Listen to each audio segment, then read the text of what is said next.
नमो अरहन्ताणं नमो अरहन्ताणं नमो अरहन्ताणं। तो अब उनको कैसे बदलें? हमारे शरीर के तीन हिस्से हैं, तीन हिस्से।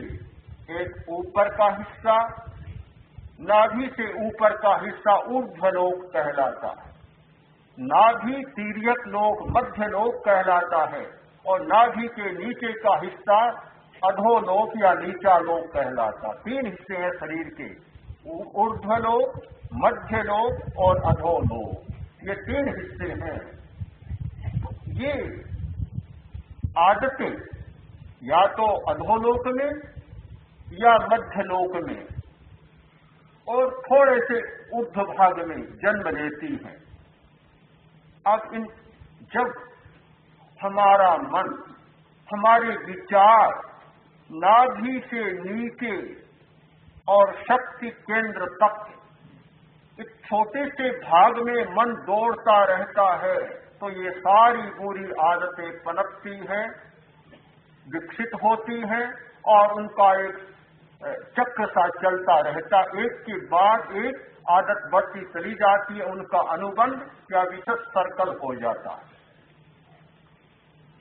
हमें सबसे पहले यही करना होगा कि मन को नाभि पर न जाने दें, वहां न जाने दें, किंतु हृदय से ऊपर ऊपर मन की यात्रा करने दें। हमारी जितनी मन की यात्रा ऊपर होगी, अपने आप आदतों में परिवर्तन आना शुरू हो जाएगा, और मन का रमण जितना नीचे होगा उतनी ही आदतें बिगड़ती चली जाएंगी। रमण और विरमण दो ही शब्द हैं, रमण और विरमण।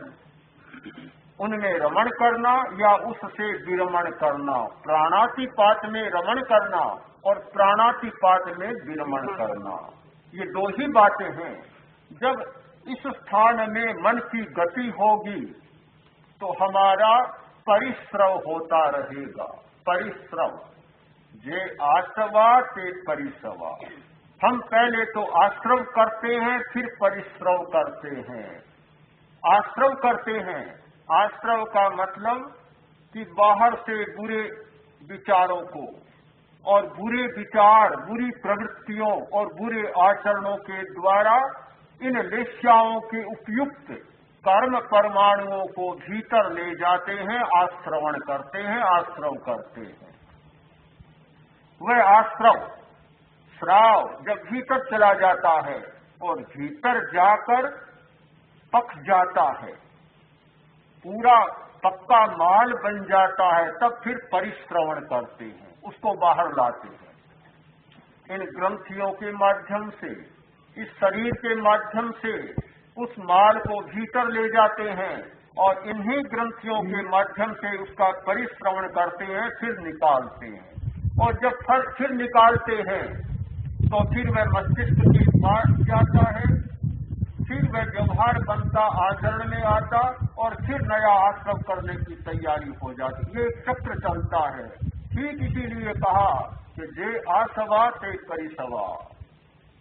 आश्रव होता है, उनका परिश्रव होता है, फिर वे बाहर आते हैं। यह चक्र बराबर चलता रहता है। मारवाड़ी के एक पद्य में दयाचार्य ने बहुत सुंदर अभिव्यक्ति दी है। जिन कर्म रा उदय थकी फणे कोई पर प्राण, तिन कर्म ने कहिए सही प्राणातिपात पाप थान। बहुत बड़े सत्य का उद्घाटन एक छोटी सी पद्य में सरल भाषा में है कि जिस कर्म के उदय से, यानी जो हिंसा के कर्म के परमाणु विपाक में आए, इन अंतःस्रावी ग्रंथियों के द्वारा, एड्रिनल ग्रंथि के द्वारा बाहर आए, मस्तिष्क तक पहुंचे और व्यक्ति में हिंसा करने की भावना जाग गई। वह भावना प्रबल बनी और वह हिंसा करने के व्यवहार में उतर गया। और जब उस व्यवहार में उतरा तो फिर कर्म का बंध हुआ, फिर वे काले परमाणु आए और फिर भीतर चले गए। एक अनुबंध, पूरा सर्कल बन गया, पूरा वर्तुल बन गया, इधर से प्रकट होकर इधर जाकर और वे काम में आते हैं, फिर से उनका आश्रवण होता चला जाता है। कहीं भी छुट्टी नहीं पाते, इस वर्तुल से हम बाहर नहीं निकल सकते। बड़ा एक वर्तुल बन गया। ये हिंसा के भी परमाणु हैं, हिंसा के भी रंग होते हैं, रंग हिंसा का रंग होता है, वे रंगीन परमाणु। गौतम ने पूछा, भंते पाणाई वाय मुषा वाय अदिन्ना दाणे नेहुणे परिग्रहे एस कति वन्ने कति गंधे कति रसे कति फासे। भंते प्राणातिपात वृषावाद अदत्तादान चोरी मैथुन और परिग्रह में कितने रंग, कितने रस, कितने गंध और कितने स्पर्श होते हैं। महावीर ने उत्तर दिया, प्राणातिपात इन सब में 5 वर्ण,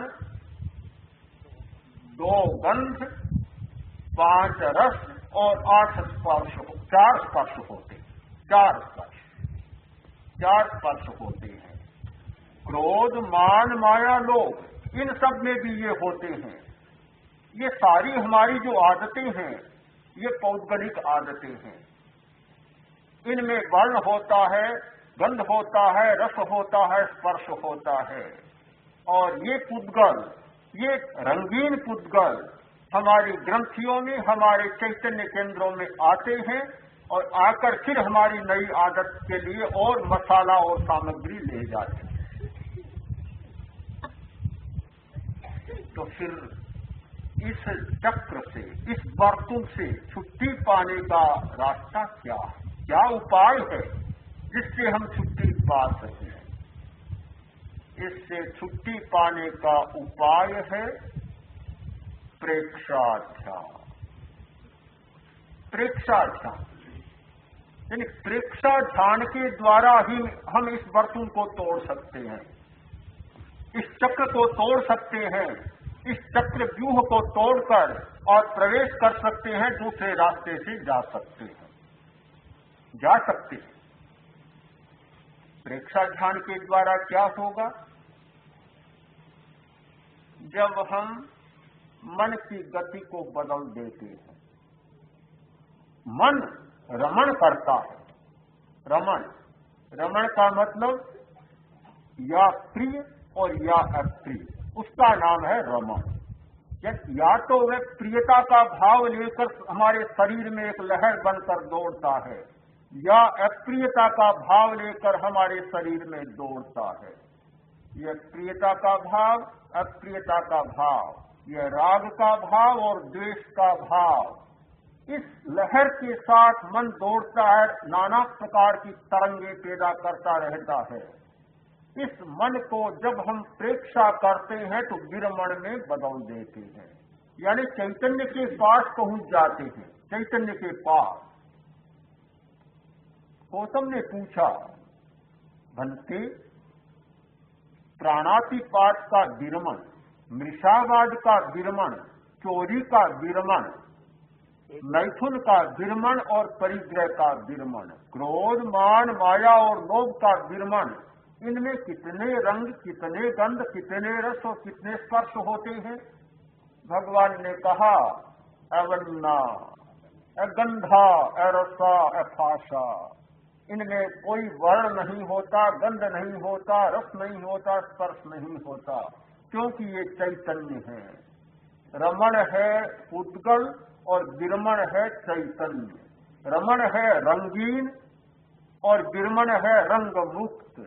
जब हम प्रेक्षाध्यान का प्रयोग करते हैं, राग और द्वेष दोनों भावों से छूटकर और केवल जानने की दृष्टि से शरीर को देखते हैं, केवल जाने केवल देखें, कोई संवेदन न करें, प्रिय अप्रिय की कोई प्रतिक्रिया न करें, केवल जाने, केवल देखें, समतापूर्ण तटस्थ भाव और दृष्टा भाव से देखें, कोई प्रतिक्रिया न करें। जब मन की यह स्थिति बनती है और प्रतिक्रिया शून्य, तटस्थ, राग द्वेष शून्य मन के द्वारा जब हम शरीर को देखते हैं, तो हमारा समूचा शरीर कारण बन जाता है। कारण, शरीर कारण बन जाता है, यानी पारदर्शी, शुद्ध और पवित्र बन जाता है। हमारे ग्रंथि तंत्र को बदलने के लिए हम चैतन्य केंद्रों की प्रेक्षा करते हैं। समूचे शरीर को करण करने के लिए पूरे शरीर की प्रेक्षा करते हैं।